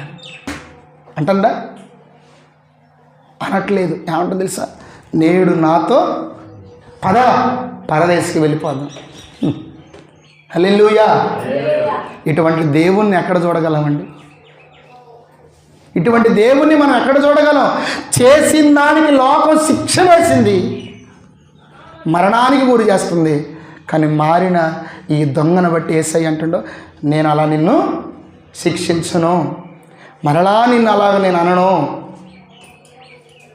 నువ్వు మారావని నాకు అర్థమవుతుంది, రా, నాతో నీవు పరదేశంలో ఉంటావు నిశ్చయముగా, ఇది ఖచ్చితము. మారిన దొంగ చూసారా? మారిన దొంగ అడుగుతుంది, యేసు నీ రాజ్యం వచ్చినప్పుడు నన్ను జ్ఞాపకం చేసుకోవయ్యా, నీతో ఉండాలని ఉంది. వాడేమంటాడు మొదటి దొంగ? నిన్ను రక్షించుకొని సెలవు మీద నుండి దిగి, నువ్వు నన్ను రక్షించి సెలవు మీద నుండి దిగితే నేనేం చేస్తాను? మళ్ళీ దొంగతనాలకే పోతా. ఆడికి పోతానంట, మళ్ళీ దొంగతనాలకే, మళ్ళీ నేను నా బ్రతుకే, మళ్ళీ నేను చేయాల్సింది చేస్తాను, నా జీవితం ఇలాగనే నేను గడుపుతాను, నా బ్రతుకును నేను మార్చుకోను. మొదటి దొంగ మరలా బ్రతికి లోకానుసారంగా జీవించాలనుకుంటుండే. రెండో దొంగ బ్రతకటము కంటే నా జీవితము నా ఇక చివరి ఈ మజిలీలో యేసు ప్రభుతోనే నేను ఉండాలని ఈ రెండో దొంగ ఆలోచన చేస్తాను. హల్లెలూయా. మొదటి దొంగ ఏమో నన్ను దించు, మరలా లోకములో కలిసిపోతాను, మరలా నా బ్రతుకు నాదే, నా జీవితము నాదే, నా విధి విధానం నాదే, నేను చేయాల్సింది నేను చేయాలి. కానీ రెండో దొంగ అలా అనట్లేదు, నన్ను నీ రాజ్యములోనికి చేర్చుకో. ఇక నా ప్రాణం పోతుందయ్యా, నాకు అర్థమవుతుంది, నా జీవితం ముగించబడుతుంది, ముగించబడిన జీవితము నీతోనే కొనసాగాలి, ముగించబడుతున్న నా బ్రతుకు నీతోనే ఉండాలి, నీ రాజ్యములోనికి చేర్చుకో. వీడే ఉంటుంది తెలుసు, నన్ను దించిననుకో మరలా నేను దొంగతనాలకి, మరలా నా బ్రతుకు నాది. నిజముగా ఈరోజు చేసిన వాటికి తగిన ఫలాలు మనం అనుభవించకుండా ఈ లోకంలో మనం బ్రతుకుతున్నప్పుడు చేయాల్సింది ఏంటి తెలుసా? రెండవ దొంగ వలె యేసు ప్రభువుని అంటిపెట్టుకోవాలి, రెండవ దొంగ వలె యేసు ప్రభు కోసం జీవించాలి, రెండవ దొంగ వలె ఆయన రాజ్యములో బ్రతికే బిడ్డలుగా మనం ఉండాలి. కానీ అందరూ మొదటి దొంగలాగా ఉన్నారు. ఎట్లున్నారు? క్రైస్తవులు అందరూ మొదటి దొంగలాగే ఉన్నారు. యేసయ్య ప్రాణాపాయం నుండి మనల్ని తప్పించి మనల్ని బ్రతికించి ఈ లోకములో విడిచిపెడితే ఏం చేయాలా? రెండో దొంగ వల్ల అంటిపెట్టుకొని బ్రతకాలి, నా జీవితం ఇక నీతోనే అనకుండా మరలా బతికించిన కదయ్యా నీకు ఒక దండం, మళ్ళా మా బ్రతుకు మాదే, మా పాపపు జీవితం మాదే, మా వ్యభిచారం మాదే, మా విధానం మాదే, మా ఆలోచన మాదే, మా పద్ధతి మాదే. ఇలాగే ఉన్నది. మొదటి దొంగ ఆలోచన చేసినట్లే ఈనాడు క్రైస్తవ ప్రజలు ఆలోచన చేస్తున్నారు. రెండో దొంగ ఏమంటుంది తెలుసా? నా బ్రతుకు నీతోనే కొనసాగాలి, నా జీవితంకి నీతోనే ఉండాలి, ఇక నాకు లోకంతో సంబంధం లేదయ్యా, చేయాల్సింది చేశాను, పడాల్సిన శిక్ష పడిపోయింది. ఇక నువ్వు అంటున్నావు లోకం వల్లే నన్ను శిక్షించకుండా, లోకం వల్ల నన్ను దూరం చేయకుండా, లోకం వల్ల నన్ను అవమానించకుండా. మీకు చాలా మార్లు చెప్పాను, యేసు ప్రభు గాని లేకపోతే మనం బ్రతికే వాళ్ళం కాదు. ఎందుకు? నీ తల్లిని అవమానించి, నీ కొడుకుని అవమానించి, నీ బిడ్డని అవమానించి, నీ కూతురుని అవమానించి, నీ కొడుకు దూరం పెట్టి, నీ కోడలు దూరం పెట్టి, నీ అయినవారు, నీ బంధువులు, నీ మిత్రులు, నీ స్నేహితులు, శ్రేయబులాసి అందరూ దూరం పెట్టారు. ఇంకెవరున్నారు నీకంటే? యేసు ప్రభు అక్కడే ఉన్నాడు. హల్లెలూయా. గట్టి కొడదాం చప్పట్లు. ఇది అర్థమైతే మాత్రం నిజంగా యేసు ప్రభు ఉన్నాడనే మనం బ్రతుకుతున్నాం. లేకపోతే ఈ కుటుంబ సభ్యులు ఈ రక్త సంబంధులను బట్టి నిజంగా ఎప్పుడో చాలా మార్లు ఆలోచనలు వచ్చి ఉంటాయి మనకి. చాలా మార్లు ఎందుకు ఈ బ్రతుకు, ఎందుకు ఈ జీవితము, ఎందుకు ఈ కాయము, ఎందుకు ఈ దేహం, పోతే పోయేదే. ఎందుకు చచ్చిపోతున్నారు తెలుసా? చాలామంది ప్రజలు ఎందుకు మరణిస్తున్నారు తెలుసా? ఇక నాకెవరున్నారు అని ఒక్కటేనండి. వాడు ఏ స్థితిలో ఉన్నా ఎవరో ఒకరు తోడుగా ఉంటారని అర్థమైతే మైండ్కి వాడు చనిపోడు. వాడికి మరణించాలని ఆలోచన రాదు, వాడికి చావాలని ఆలోచన రాదు. నాకెవరున్నారు? బంధువులు ఉన్నారా, కొడుకులు ఉన్నారా, కూతుర్లు ఉన్నారా, పిల్లలు ఉన్నారా, మనవళ్ళు ఉన్నారా, ఎవరు లేరే అనే ఆలోచనతోనే ఒంటరిదానని ఫీలింగ్తో, ఒంటరివాడని ఫీలింగ్తో చచ్చిపోతున్నాడు. కానీ ఈరోజు మనం బ్రతికి మనం అంటే కేవలము నీకు నాకు యేసయ్య ఉన్నాడనే ఒక మంచి ఆలోచనతోనే బ్రతుకున్నాం. ఆయన కానీ లేకపోతే మనం ఎప్పుడో అయిపోయేవాళ్ళం. అందుకిందాల పాట, నీవున్నావనే ఆ ధైర్యమే, నీవున్నావనే ధైర్యం. లేకపోతే ఎప్పుడో ఈ బలహీనమైన ఘటము ఎప్పుడో మరణించాల్సిన సమయం వచ్చింది. కానీ దేవుని నమ్ముకోవడాన్ని బట్టి నాకెవరున్నా లేకపోయినా ఇమ్మానుయేలు దేవుడు ఉన్నాడు. హల్లెలూయా. ఇమ్మానుయేలు ప్రభు నాకున్నాడని ఆలోచన తప్ప ఇంక వేరేది లేదు, వేరేది లేదండి. ఈ రెండో దొంగ అంటున్న మాట చూడు, నీ రాజ్యములో నన్ను చేర్చుకో, నన్ను చేర్చుకో. లోకం చేసిన దానికి శిక్షించింది, కానీ యేసయ్య గుర్తుపెట్టుకోండి, శిక్ష వేయకుండా ఉంచి తప్పించి ఈరోజు ఇలాగ ఆయనను ఆరాధన చేసుకునే గొప్ప భాగ్యం మనకిచ్చింది. ఆయన కూడా శిక్ష వేస్తే, అందుకే అంటాడనమాట భక్తుడు, అయ్యా నీ వద్దనే క్షమాపణ దొరుకును, నీవు కూడా క్షమించకపోతే ఇంకా మా బ్రతుకులు ఏమైతే, నీవు కూడా మమ్మల్ని తీర్చుకోకపోతే, నీవు కూడా దరి చేర్చకపోతే మా బ్రతుకులు ఏమైతే. నిజంగానండి, ఈరోజు లోకం మనల్ని తృణీకరించిన, అవమానించిన, గేలు చేసిన, నెట్టి వేసిన ఒకటే మన ధైర్యం ఏంటి తెలుసా? మనం నమ్మి ఆరాధిస్తున్న దేవుడు మనకున్నాడనే ధైర్యమే. హల్లెలూయా. మనకు ఆ ధైర్యమే, అది మన ప్రియుడు మనకు ముందున్నాడనే ఆశయ ఆలోచనే. యేసు నీ రాజ్యములోనికి నన్ను చేర్చుకుంటావా? లోకమేమో శిలవెక్కించింది, నేనైతే నిన్ను అడుగుతున్నాను, లోకము నిన్ను శిలవెక్కించిన నేను మాత్రం నిన్ను నాతో పరదైసులో ఉంచుకుంటాను. హల్లెలూయా. పరదైసుకి తీసుకువెళ్తాను, నీకు నేను శిక్ష వేయను. ఎంత మంచి దేవుడు అండి. వ్యభిచారం చేసింది, పట్టబడ్డది, పొట్ట కోసమో పిల్లలను పోషించుకోవడం కోసమో ఎందుకో వ్యభిచారం చేసింది. యేసుప్రభు ఇలాగే దేవాలయం నుండి వాక్యం ప్రకటిస్తున్నారు, పట్టకొచ్చారు, యేసుప్రభు ముందు నిలబెట్టారు. యేసుప్రభు, మా చట్ట ప్రకారంగా ఏమైనా రాళ్లతో కొట్టి చంపాలా, నువ్వేమంటావు? ఎస్సాను చెప్పు, నువ్వు అంటే ఒక మాట చెప్పు, రాళ్లతో పీస్ చేసి కొట్టి చంపేస్తావు. అప్పుడు యేసుప్రభు ఏం చేయాలా? తప్పు చేసింది, వ్యభిచారం చేసింది, కొంపలు కూల్చింది, ఇటువంటిది బ్రతకూడదు అని ఒక్క మాట అంటే ఆ రోజు ఆ స్త్రీ చచ్చిపోయేది. యేసుప్రభు ఏమని తెలుసా? రాళ్ళు తెచ్చుకున్నారా? అయ్యా పెద్ద పెద్ద రాళ్ళు తెచ్చుకున్నాం, చేతులు ఎత్తండి పైకి. ఎత్తును, నేను 1 2 3 అని ఒక మాట చెబుతాను. 1 2 3 ఆగండి, మీలో పాపం చేయనుడు రాయేయండి అన్నాడు. ఏమన్నాడు? మీలో పాపము చేయనివాడు ఎత్తిన ఈ చేతిలో ఉన్న రాయిని ఆ మీద ఏమన్నామని అందరూ ఒకళ్ళ ముఖం చూసుకున్నారు. బాండి ఇంటికి ఏంటంట, ఆమె చూడంలోనే ఆమెలో ఏం పాపం కనపడుతుంది, ఏమేమో చూడండి. మనకు తెలియదు, పక్కోడికి వెళ్ళి చూడగల వాడు మొహంలో కనపడుతుంటాయి మనకి మొత్తం. అర్థమైందా? మనం చేసినవన్నీ మొఖంలో చెబుతుంటుంది. అప్పుడు మనకి గుర్తుకొచ్చి ఊరు ఆయన ఏముంది అప్పుడు, వీడుండప్పుడు నేను పాపం లేదంటే వీడి ముందు నేను రాయత్తంటారే, వీడు రాయత్తని అసలు వీడు మొదలు పాప వీడిని కొట్టంటారు అంటారు. అమ్మా ఏమంటుండో, పాపం లేనుడు మొదట రాయండి.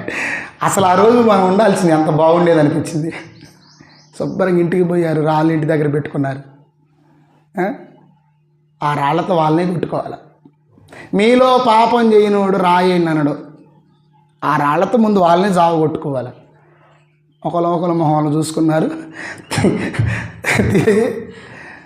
ఎట్లుంటుందంటే ఆ పరిస్థితి, రాయి ఆద్దాం అనుకున్నాడు. ఇవ్వడానికి రాయి ఎత్తే నేను ఎత్తే రాయి నేను ఎత్తనంటే వెనకుండా అంటుందరే నాకు తెలిసిలేరు నువ్వు ఆగరు నాని ఉన్నావు అక్క నువ్వు ఉన్నావు. నిజంగా అండి యేసుప్రభు ఎంత మంచి దేవుడు. చట్టం శిక్షించాలి చేసిన పాపానికి వ్యభిచారానికి.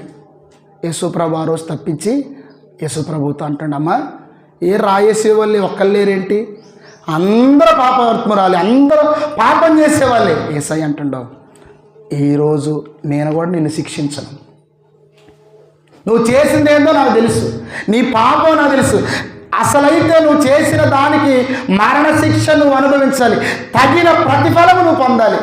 కానీ ఈరోజు నేను నిన్ను క్షమించేస్తున్నాను, వెళ్ళి దేవుని కోసం ఇక నుండి పాపం చేయకుండా బ్రతుకు.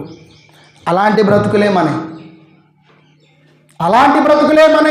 చేసిన దానికి లోకం శిక్షిస్తుంది, కానీ యేసయ్య మాత్రం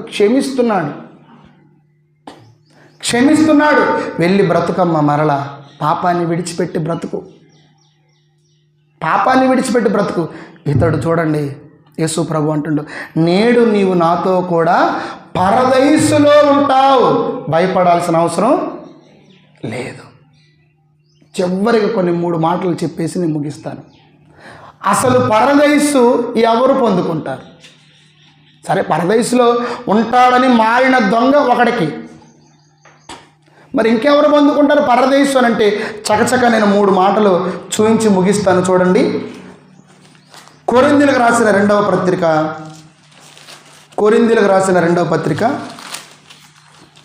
12వ అధ్యాయము, కొరింథీయులకు రాసిన 2వ పత్రిక 12వ అధ్యాయం 2వ వచనం చదువు.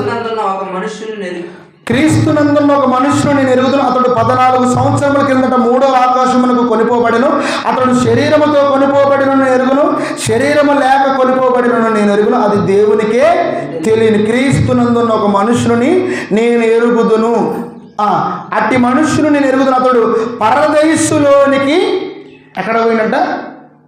యేసు ప్రభు అంటుండు, నిత్యముగా నీవు నాతో కూడా పరదేశులో ఉందువు.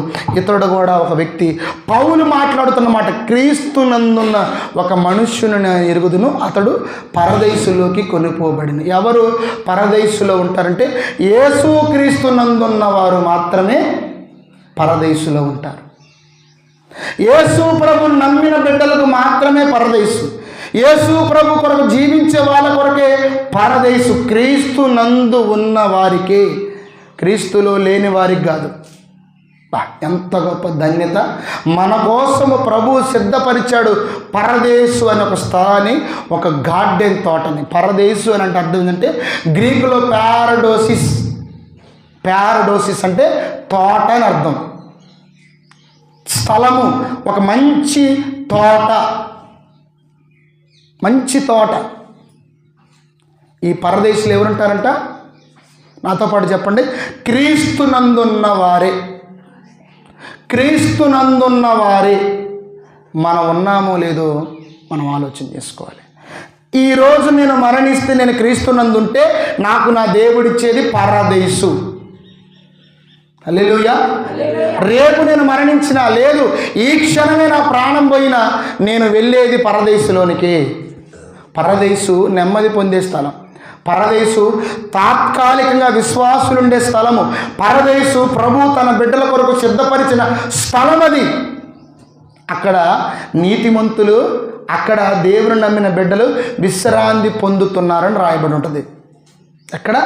పరదేశు. ఎవరుంటారు అందులోకి? ఎవరు వెళ్తారు? క్రీస్తునందున్న వారే వెళ్తారు.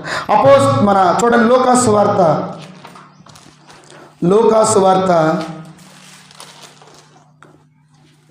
16వ అధ్యాయము, లూకాసు వార్త 16వ అధ్యాయము 19 నుండి 31 వచనాలు కలిగిన ఈ సందర్భంలో ధనవంతుడు లాజరు, మనకు తెలుసు ధనవంతుడు లాజరు. ఈ లాజరు దేవుని యందు భయభక్తులు కలిగిన వాడు. ఇతడు చూడండి ఎక్కడున్నాడంట, 22వ వచనంలో చూడండి. ఆ దరిద్రుడు చనిపోయి దేవదూతల చేత అబ్రహాము రొమ్మును ఆనుకొనుటకు కొనిపోబడిను. ధనవంతుడు కూడా చనిపోయి పాతి పెట్టబడిను. అప్పుడు అతడు పాతాళములో బాధపడుచు కన్నులెత్తి దూరము నుండి అబ్రహామును అతని రొమ్మును ఆనుకుని ఉన్న లాజరును చూచి, తండ్రి అయిన అబ్రహాము నా యందు కనికరపడి తన వేడి కొనలో నీళ్లు ముంచి నా నాలుకను చల్లార్చుకుని లాజరును పంపమని నేను అగ్నిజనుడు యాతన పడుచునని కేకలవి చెప్పిను. అందుకు అబ్రహాము, కుమారుడా, నీ జీవితకాలము నీకు ఇష్టం వచ్చినట్టు సుఖం అనుభవించి లాజరు కష్టం అనుభవించిన జ్ఞాపకము చేసుకును. ఇప్పుడైతే వాడు ఇక్కడ నెమ్మది పొందుచున్నాడు. హల్లెలూయా. ఇది నెమ్మది పొందే స్థలం. పరదేశు నెమ్మది పొందే స్థలం.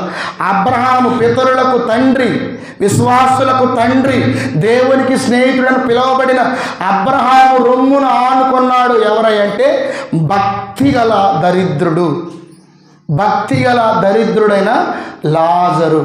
ఎవరు వెళ్తారు పరదేశంలోకి? భక్తిగల ప్రజలే వెళ్తారు. భయభక్తులతో జీవించిన వాళ్ళే వెళతారు. బ్రతుకులను పాడు చేసుకున్న వాళ్ళు వెళ్ళరు.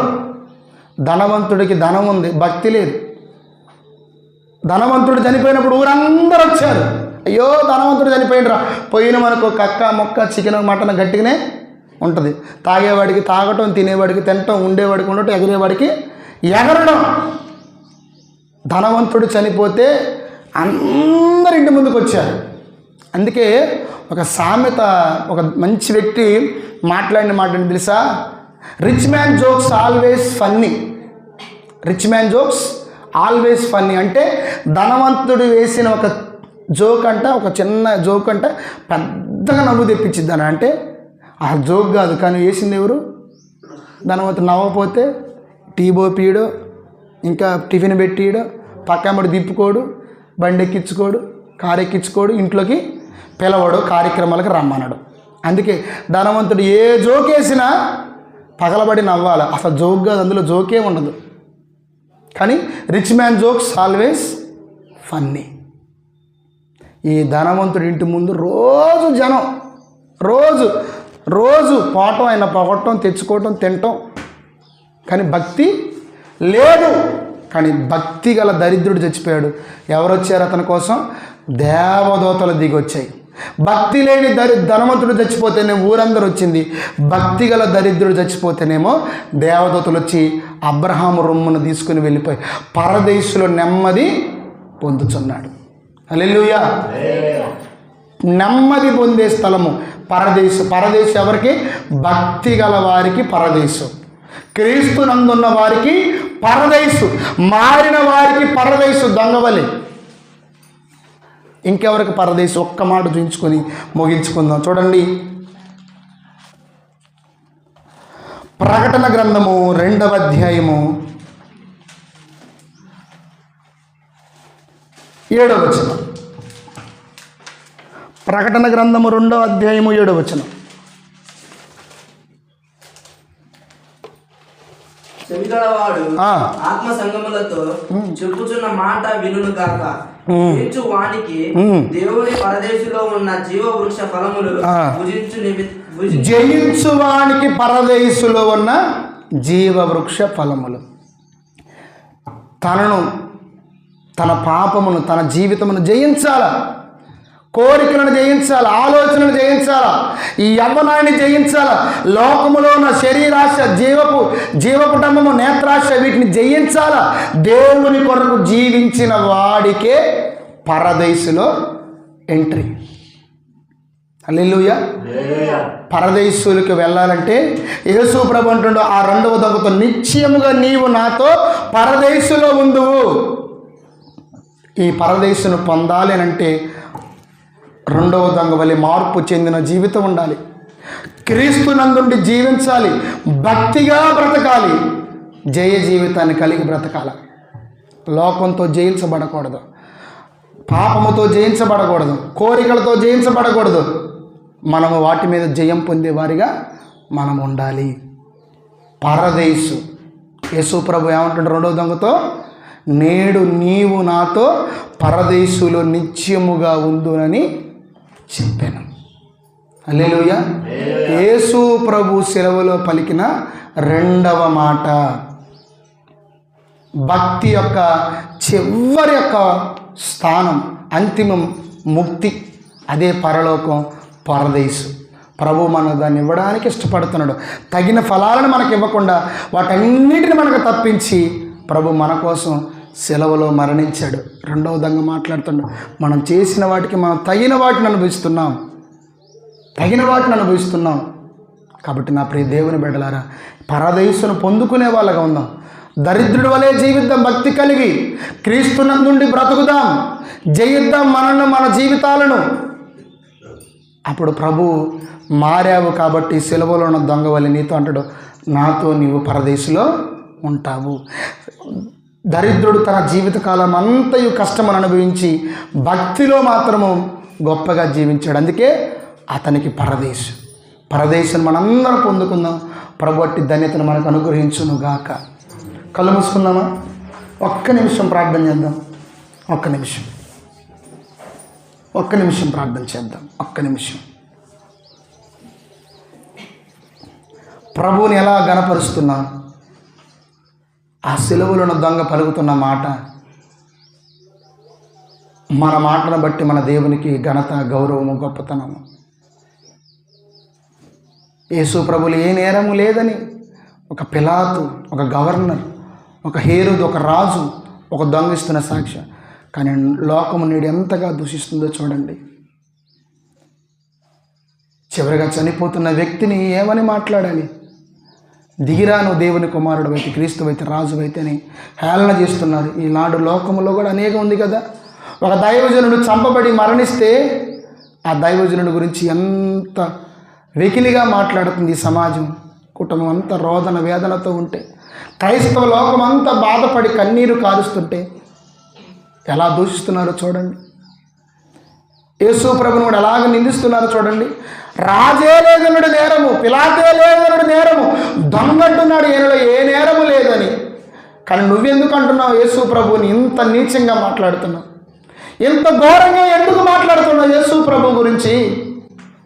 నిన్ను నన్ను బట్టే కదా, నీవు నేను గౌరవించకపోవడాన్ని బట్టే కదా, ఏం దేవుడే నువ్వు అనబట్టే కదా.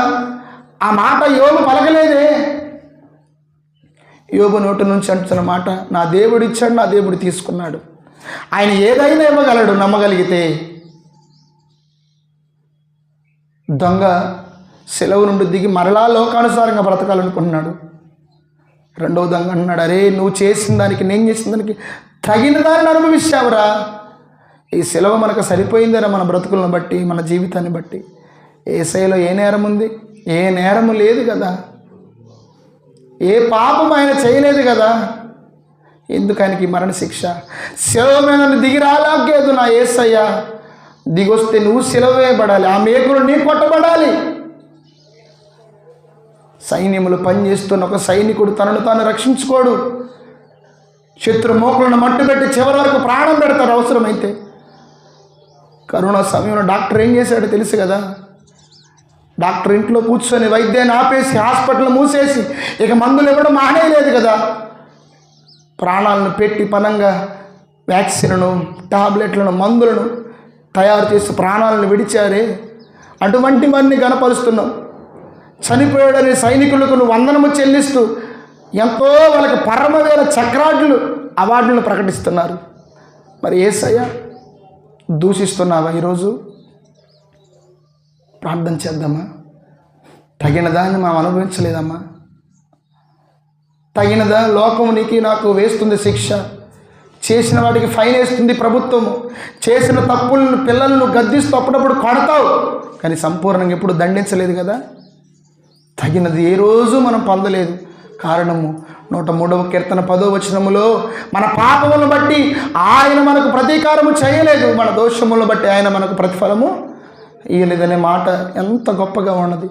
ఎందుకో తెలుసా? మనం ప్రతిఫలాలు పొందబోవడానికి కారణము, మనం ప్రతిఫలాలు పొందబోవడానికి కారణము యేసయ్యే. చదువుకున్న యెషయా 53వ అధ్యాయంలో మన రోగాలను, మన బాధలు, మన వ్యసనాలు, మన పాపములు, మన అతిక్రమము క్రియలు, మన శిక్షలు ఆయన వేసుకున్నాడు తన మీద. మన పాపములంట ఆయన మాడు మీద మ్రోసాడంట. అందుకే నీకు నాకు ఈరోజు తగిన ఫలము మనం పొందలేదు. ఆయన పొందాడు నీ యుద్ధము. దుష్ఫలితాలు ఆయనకు, చేదు ఫలాలు ఆయనకు, సత్ఫలాలు మనకు, సత్ఫలితాలు మనకు. చేసిన దానికి లోకము రెండవ దొంగకు శిక్ష వేసింది. కానీ యేసయ్య అంటున్నాడు, క్షమించిరా, నాతో కూడా నువ్వు పరదేశంలో ఉంటావు, నాతో కూడా నువ్వు నాతో ఉండాలి. శిక్షించి ఆయన నిన్ను నన్ను త్రోసివేసే దేవుడు కాదు. ఈరోజు బ్రతికి ఉన్నామంటే ఆయన ఉన్నాడని ఒక్క ధైర్యమే మనకు. లేకపోతే కుటుంబాన్ని బట్టి ఎప్పుడో మనము అంతము చేసుకోవాల్సిన పరిస్థితి.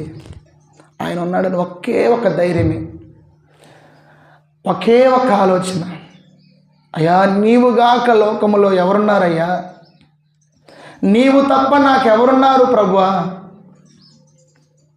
నిజంగా నా తండ్రి ఎంత మంచి దేవుడు.